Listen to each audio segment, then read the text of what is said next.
RGB. So RGB is you can say a kind of a CSS function which you can use, and inside that there are three parameters: first, second, and third. Now that first number represents the red component, second number represents the green component, and the third number represents the blue component. And as we know that entire color system you can build with these three components, so you can identify your color and then you can mention it with using RGB function. The same thing we can do it, the values which you can pass over here is between 0 to 255. 0 means black, that means and 255 means white. So if all these are 255, or you can say 0 means zero intensity and 255 means the maximum intensity of red component. Similarly for green component, similarly for blue component. So if you combine these two together and if all of them are 255, it means that it represents a white color. And if all of them are 0, it means that it represents the black color. And then everything is between that white and black. So this is how you can use the various colors you can generate. The colors you can also generate with HSL as well. So HSL is another way of, I think that was introduced in CSS3 only. Let me show you.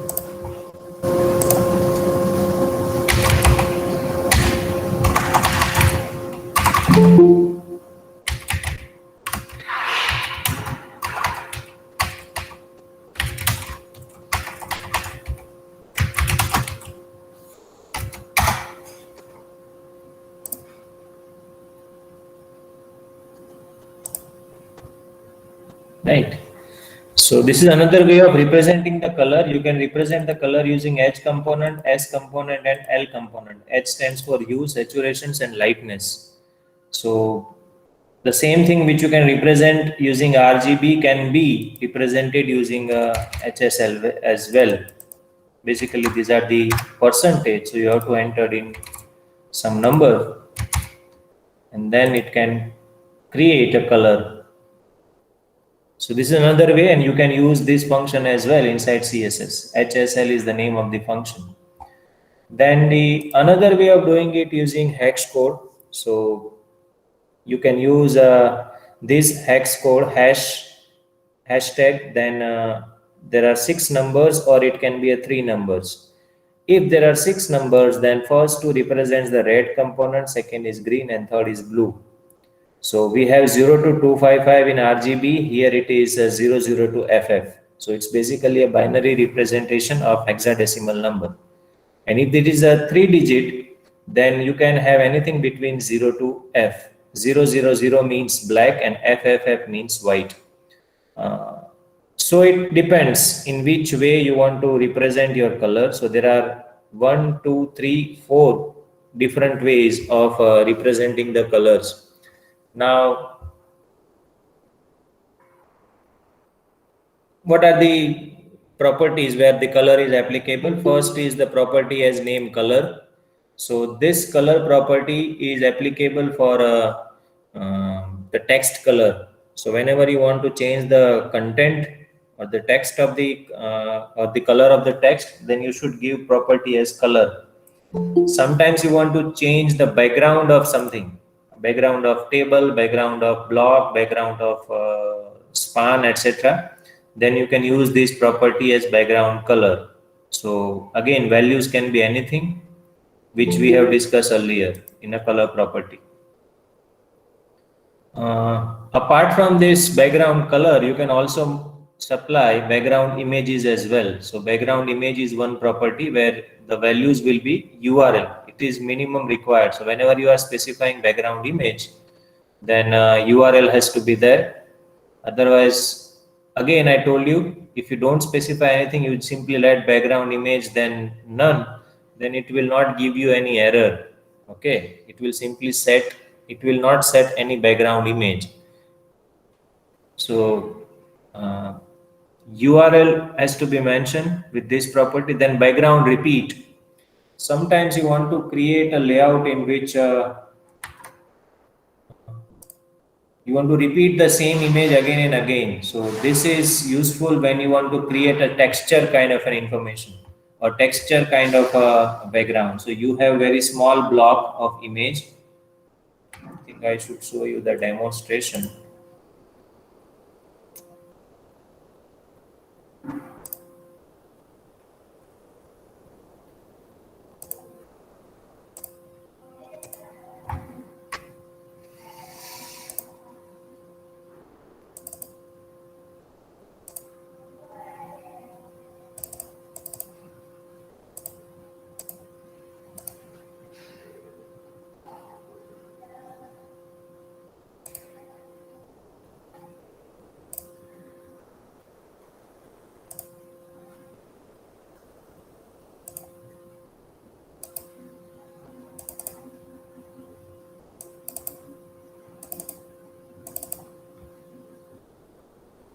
So let's say we have this and we want to set some background image of this entire body. So let's see, is there anything with me?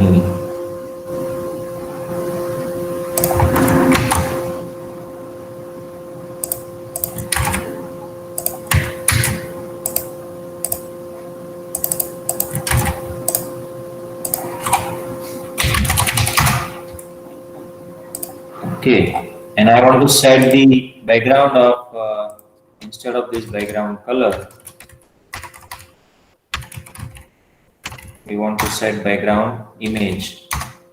So when you write an image, the path which you are writing over here always has to be relative path. What do we mean by relative path is, if I check the path of this is an absolute path. Okay,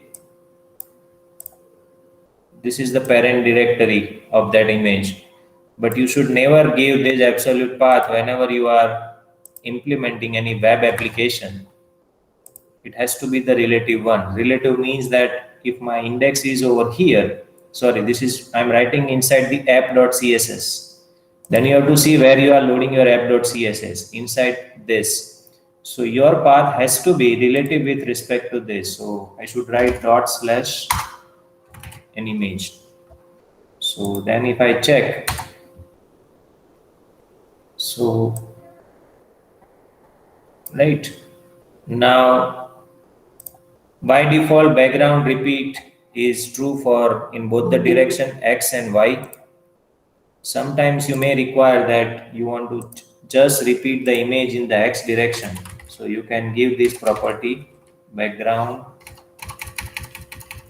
then repeat x, or background repeat and repeat x.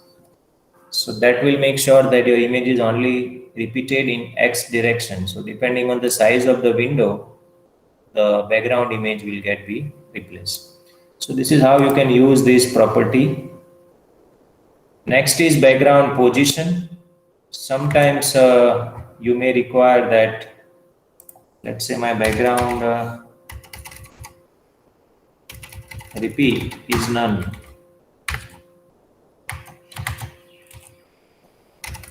No repeat, right? So I don't want to repeat this, but I want to set some position. So there are two ways to do it. Background position, bottom and left. That means, remember this body is over here only. So that's why it is, when I say bottom, it is not coming over here, because the content is of this only. So if I add the content into that,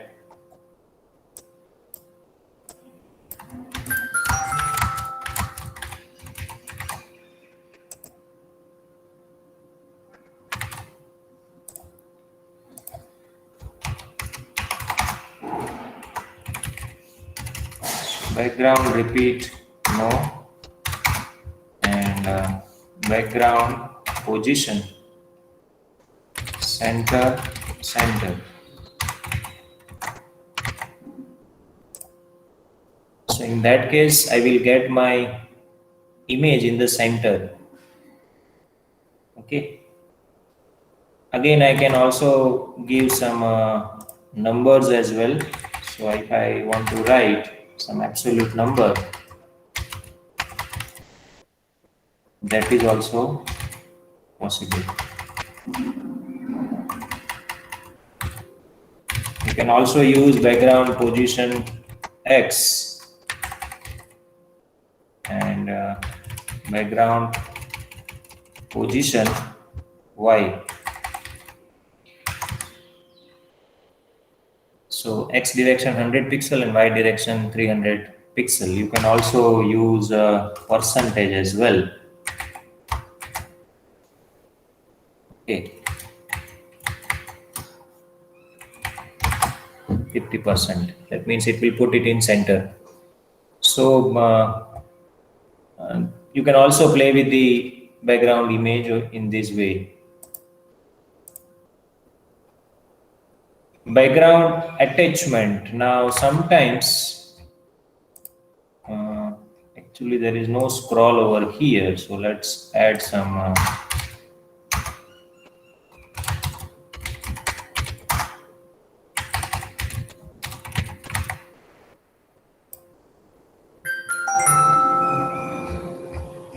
okay. Sometimes you want a fixed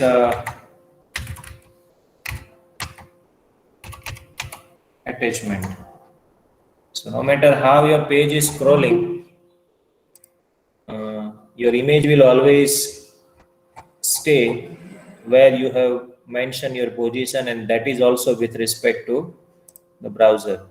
If you are opening in the mobile device, then it will adjust accordingly. This is possible because we have mentioned center, center. That means it's a relative positioning.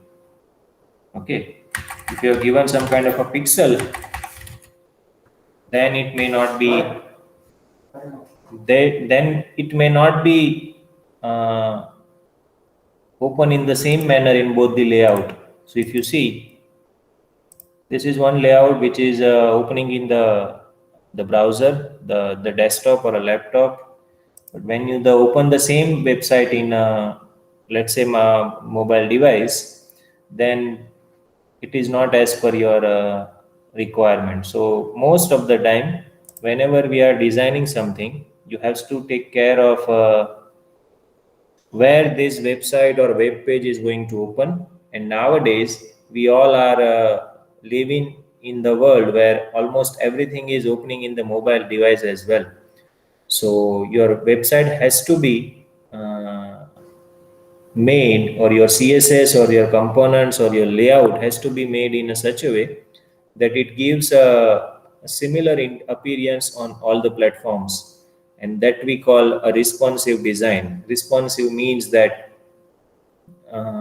where you locate, where you get your or where you load your response on the platform on which you are loading your response, your layout should be uniform in all the platform, and that is only possible if we use this pixel when it is mandatory to use. Most of the time you should never use the pixel. So how can I make this responsive? So I will say background position as this and size as 50%. Right. Repeat, as position is 50%, but that is in the X direction. So I'm saying background position X is 50%. And the size is let's say 40%. So now if I open this in a mobile device, it will look like this, but if I open it in a desktop, it will look like this. So based on the platform, my image will get changed, but the appearance will remain the almost same. So that is called a responsive design. Okay, we will discuss in detail how we can do it, but this is just an example, and just make you aware of the fact that and that's why this percentage is important. Unless and until it is mandatory, you should never use a pixel as a dimension, as a dimension for anything, for margin, padding, for anything. Unless and until you require an absolute positioning. Absolute means वो यहीं पे चाहिए आपको.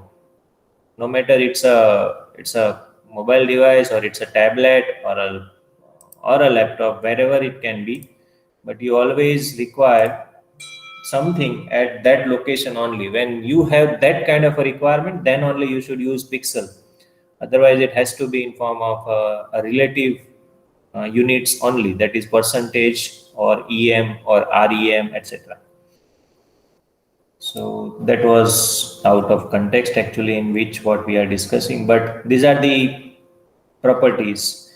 And now you can use all this background image repeat in a single line as well. So that means I can write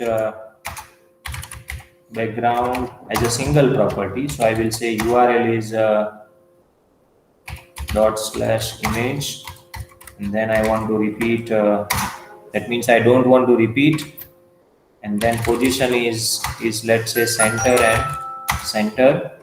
and size is 50%. Okay, so let's see what it gives us.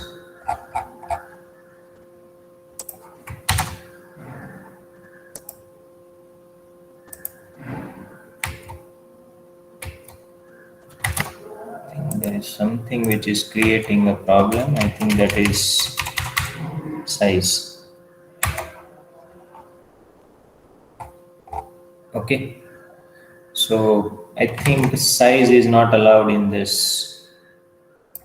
You can also see the reference as well.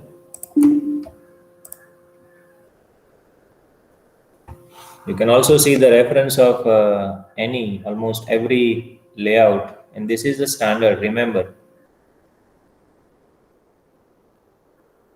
Okay, you have to specify this. When you are specifying the size, you have to specify both the sizes. So these are some standards. So whenever you are getting this kind of a stuff, you can easily go to this website and find out what are the standard specifications. So, and then you can adjust accordingly, right? Okay, then the next thing is a box structure. Box means how the elements are positioned, how they are margined with each other, then what is the padding area, etc. So first of all, you need to understand this figure. See, whenever you create any box means, let's say div or a paragraph or anything which is there, which can be represented, they all comes under this only. Anything which has display as box, they comes under this category only. So whenever you are creating any box element, either via div or anything else, these are the attributes which you can apply to it. First, the width attribute. So remember, there is a content area. First of all, content area is an area where your content will be displayed. Then there is a padding area. This will be it will not contain any content which you have put over here. And then there is a margin area. Padding area means that an area within a box element, and margin area means that the area outside the box element.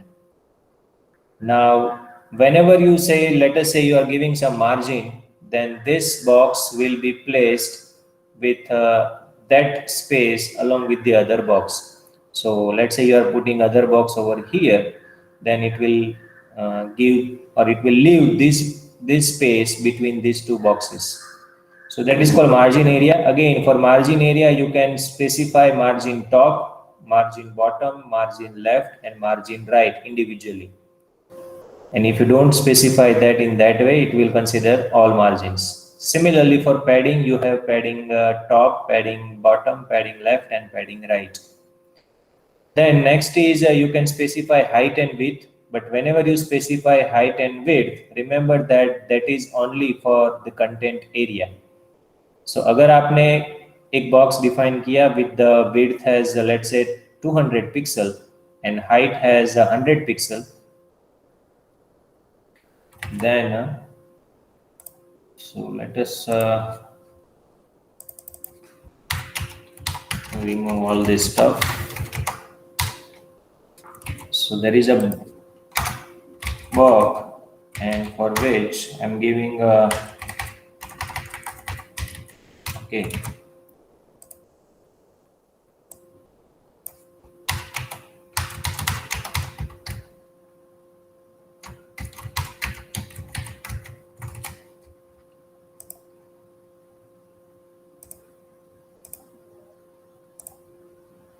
Right.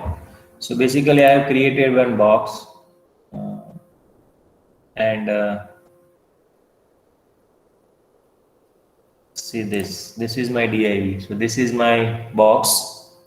So I have given minimum height as 300 pixel and minimum width as 400 pixel. Now, what is the width of this box? It's basically 100% almost. If you observe this, right? You can also see the height on this as well. So you can see where div slash box, then you have this kind of a stuff which is actually width by height. So here it is 400 by 300. But if I convert this and if I make it responsive, that means if I get it smaller, then my height will remain 400 by 300 only, because I have given minimum width and minimum height. So let's say you are specifying height and width, let's say 100 and 400 pixel. Now that was minimum width, this is width. Minimum width means that whatever can be your content, but minimum width will be 400 pixel. Now here you are giving an absolute width. That means your content can be anything, but the width has to be 400 pixel. Now there is similarly a max width as well. Let me show you how you can visualize it. Let's say I am creating something and then I am putting an image over here. So putting this image, just removing this for a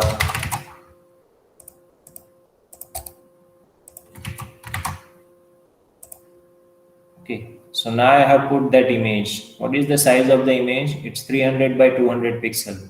Let's say I'm changing its size as well. So image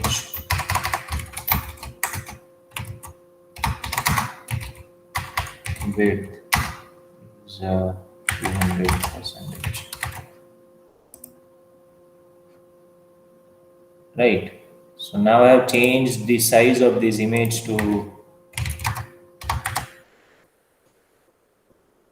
let's pick it as a pixel only, 600 pixel.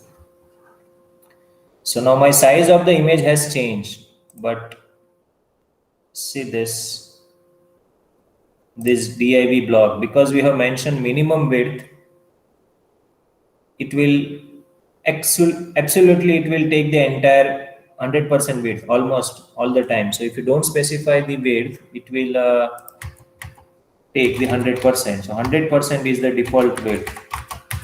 Okay, but let's say now you are changing it, right?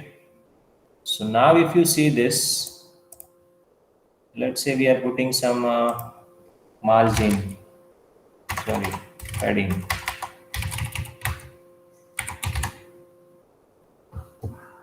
Okay. So now if you see, your box size is what? Your box size is width 50%. So this is your black color border is your box. You can see this. your black color box is a box. So let me change its 4 pixel, right? And then you have loaded one image into that, which is of height 600 pixel. We may argue that even though this image is going outside, it is getting displayed. That should not happen. So for that reason, you have to mention something like overflow. Right. So when you specify overflow, that will tell the browser what to do when the content is going outside or outside the context of the box. So let's say overflow is hidden, then you can have overflow as a scroll. So when you say overflow as scroll, then you will get this scroll bar. So your your width will remain 400 pixel, but because the content inside that is of 600 pixel, that scroll bar will be created. So this is about the content area which I am telling you. Whenever you are specifying width or height, that is for content area only. So if you see this box, if you see the I cannot show you this. Okay, fine. If you see this just below this div hashtag block 1, right, and then 517 cross 475, what is your width? Right now width is 50%, so let's make it absolute. For that you can understand it. 500 pixel. And what is the width you are getting over here? It's 556. Reason for that is padding. Let's make it this also as a absolute. So now you have width of 500 pixel and padding of 20 pixel. And when you mention padding, now you see this. What is the height you are getting? 548. Now why you are getting 548? Width is 500, padding is 20. Padding is 20 because padding is in 4 directions. So let's say 20 for top and 20 for bottom. So let's make it 40. So it should be 540. Then you are getting 548. Why? Because you have to observe this border as well. It is of 4 pixel. So everything counts independently. So then you have so now if you can see, whenever you specify width and height is of content area. Then if you specify some padding, that will be added to it. Then if you specify some margin, that will be added to it. And then you have a border as well. So border also will be added to the actual content area, which will be occupied by your screen. Why am I discussing this? Because when you design the real-time application, when you design the actual application, you have to be pixel perfect, and this is called a pixel perfect design, where each and every pixel is being considered for calculation. You are also considering the width, you are also considering the margin, padding, everything. So if you want a pixel perfect design, then you have to take care of everything. You can't just say that, okay, I have given this 400, this is 150, so this is 450. No, you have to consider what is the margin and padding is being given. So I hope this blocks model is clear. And then there are various property which you can give: width and height. Remember, it is always advised to not use the height property. And there is a reason for that as well, because you always want that the content should be loaded. See, there is always a nature that we can always scroll in this direction, right? We all are habitual for scrolling down. So it is always assumed that height should be auto. There should not be the restriction on height, again, unless and until it is mandatory. That you want something for this height only, then only you should go for setting the height element. Otherwise, the height should be flexible, it should be auto, because again we are saying it's about responsive. So something which is loaded in this block or on this width, it may occupy say 100 pixel, but on another width it may occupy 50 pixel.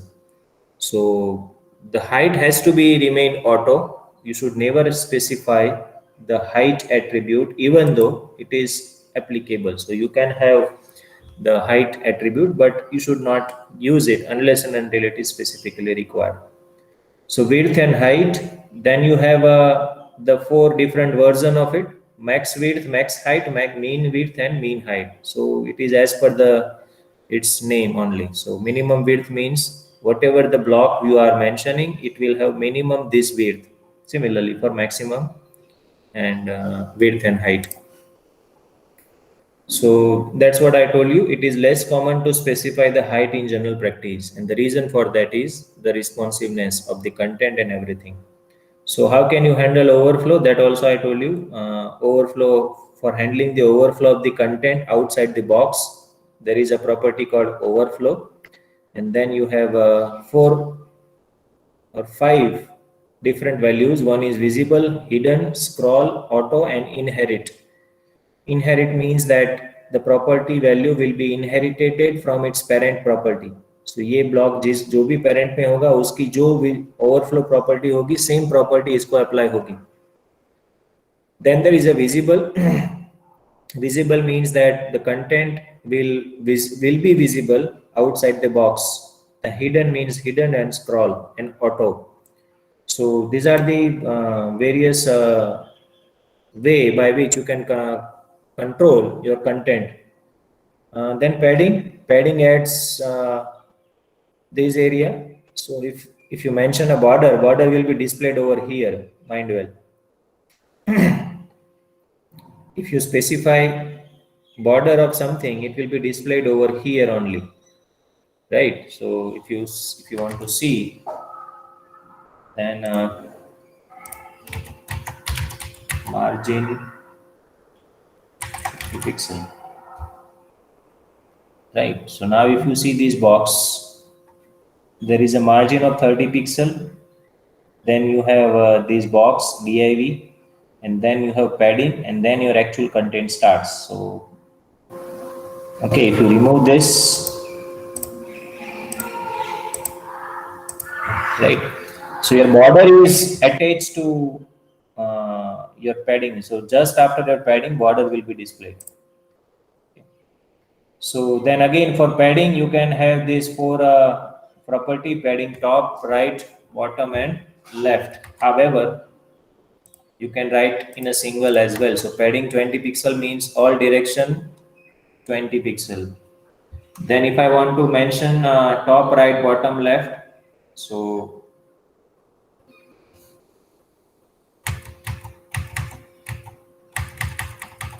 let me first add some background color so that you can understand.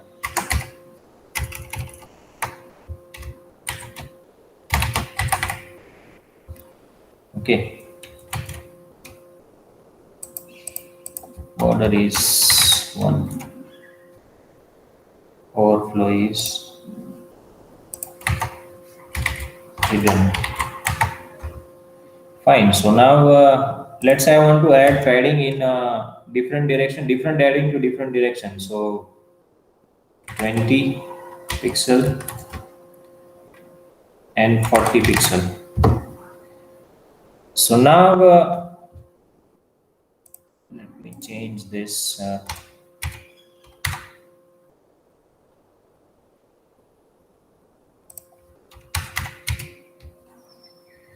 Okay. Now my image size is same as my block size. So now you will get an idea that what exactly the padding are added. So what I've written is padding 20 pixel and 40 pixel. That means if you see the appearance, there are 40 pixel over here, 40 pixel here. This is 20 and this is 20. That means first component, when you have mentioned only 2 values, the first component will be the top and bottom, and the second component will be the left and right. Sometimes you want individual ones. So top, bottom, left and right. Sorry, it's not top, bottom, left, right. It's top, then right, then bottom and left. So it's top, right, bottom, left. Okay. So 20 pixel in top, then 40 pixel in right, bottom is 30 and left is 50.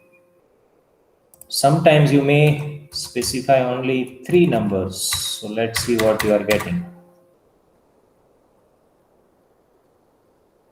Right. So it's, you have to see that when you specify just 3 number, then according to the 4 number specification, it is top, right, bottom, left. So whatever is your second, that indicates the right component. So the same left component will be added. So if you mention just 1 number, then all 4 direction. 2 number, then first will be top and bottom, and second is right and left. 3 numbers, then first is top, second is right and left, and third is bottom. And if it is 4, then it is top, right, bottom, left. Same is applicable for margin as well. Okay. For margin also, you can go for this, all this. Borders. Now there are different way by which you can apply border. There are major 2 property: border style. So that will define how your border will look like: dotted, dashed, solid border, double, groove, ridge, inset, outset, etc. You can also specify style for each side separately. So you can have border top style, border right style, border bottom style, and border left style. So that will add a style of a top border. Next is a border width. You can mention width in any of the units which we have discussed earlier. You can also mention or handle the side width or width sidewise by using this property. Next is color. You can change the color of the border, and then you can combine 3 together as well. So border style first. Then it's not rule that you should always write style first. You can write in any order. So you are writing over here that 2 pixel means border width, then border style, and then border color. Okay. So next is margin. Margin we have discussed. You can one interesting property of this margin is that collapsing margin. Now, what is that? Let us understand it. So let us say I'm writing 2 boxes. So instead of ID, I'm passing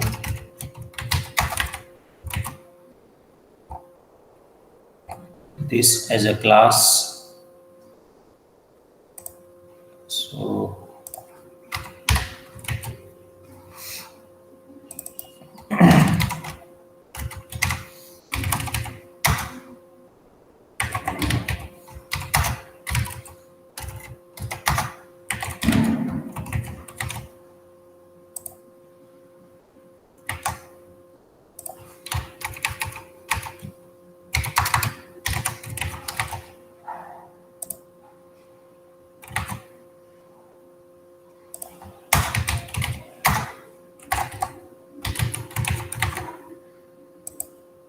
okay.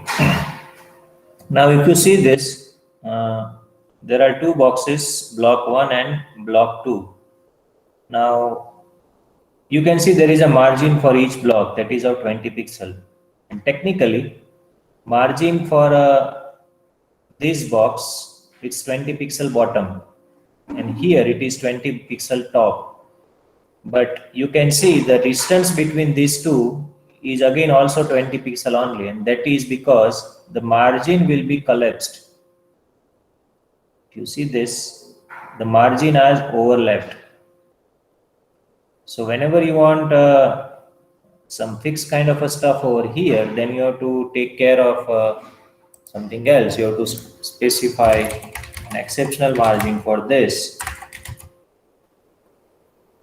Okay, because if you specify the same thing, then that will be, it's not like a padding. If you have a padding, then padding will be added in both the cases, but margin will be overlapped.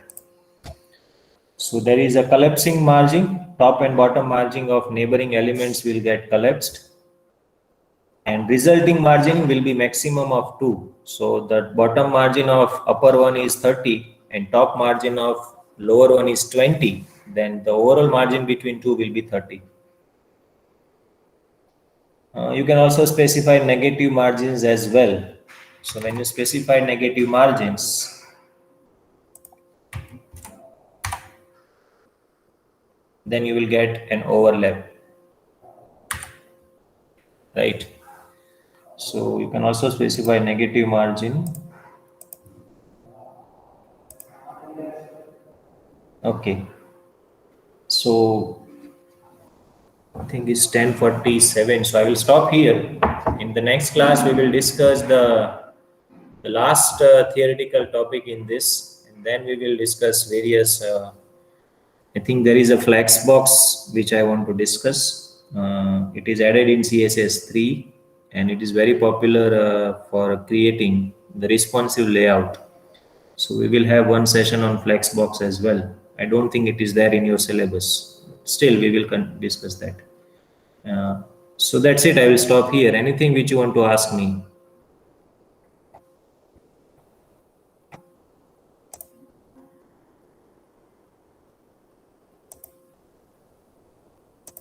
Yes, anyone?